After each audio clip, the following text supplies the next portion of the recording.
Hey everybody, Nick Espinoza, your chief security fanatic here. And if you're watching the YouTube version of this podcast slash video slash radio segment, I want you to see if basically it is labeled this as artificial content. I went ahead and told YouTube that yes, this was AI based. Now, obviously, if you're a longtime listener or follower, you know it's good old me. I'm actually traveling and all that. There is nothing artificial about this, just 100% human all the time.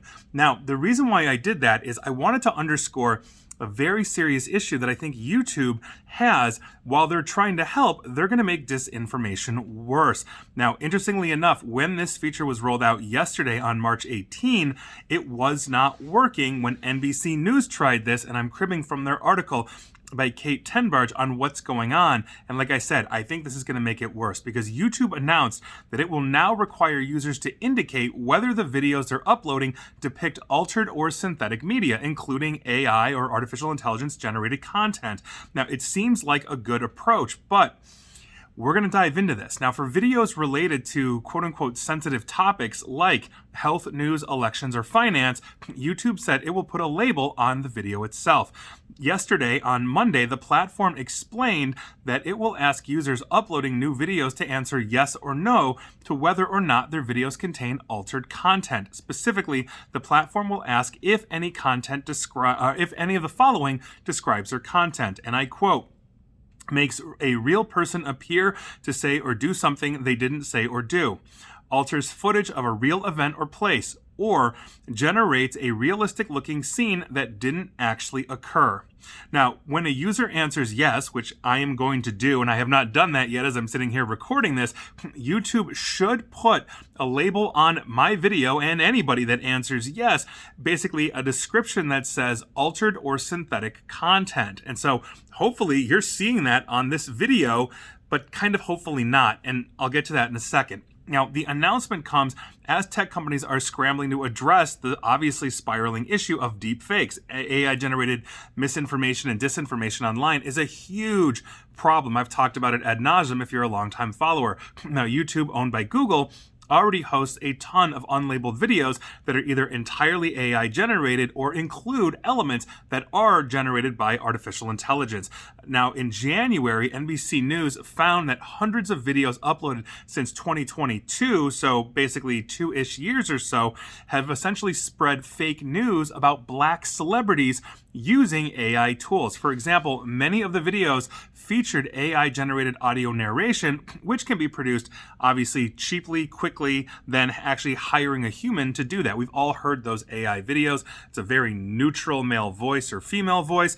Other videos use thumbnails that contain AI-edited tools, such as photos of celebrities, faces that were edited to make them look angry or sad, etc., etc. Not all, for the record, examples that NBC News found would really be considered synthetic content under the new rule. So, as an example, using AI text-to-speech technology to create voiceovers is not inherently requiring of a label unless the resulting video intended to deceive viewers with a quote-unquote realistic but fake voice that was imitating a real person's voice. So, we've all seen the deep fakes of like the comedian John Heater, whatever it is, impersonating Arnold Schwarzenegger, and it morphs into Schwarzenegger and starts sounding like him, etc., etc. That's what they're talking about. But if I'm just doing standard narration on something that actually happened, I technically am not doing anything that would require that kind of label. Now, YouTube said in its announcement on Monday, quote, "We're not requiring creators to disclose content that is clearly unrealistic, animated, includes special effects,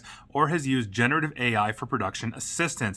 We won't require creators to disclose if generative AI was used for productivity, like generating scripts, content idea, or automatic captions." In other words, what you're seeing and what you're hearing, if it's altered or fake in some way, shape, or form, then that's essentially what they're talking about. If you want to bring it to the presidential election, it would be like, one of the major presidential candidates, which is now Biden confirmed, Joe Biden, or the current President Biden, or former President Trump, one of them doing something that's way out of book, saying something they didn't actually say at, let's say, a rally or a press conference or something like that, that would be generated. But here's the problem.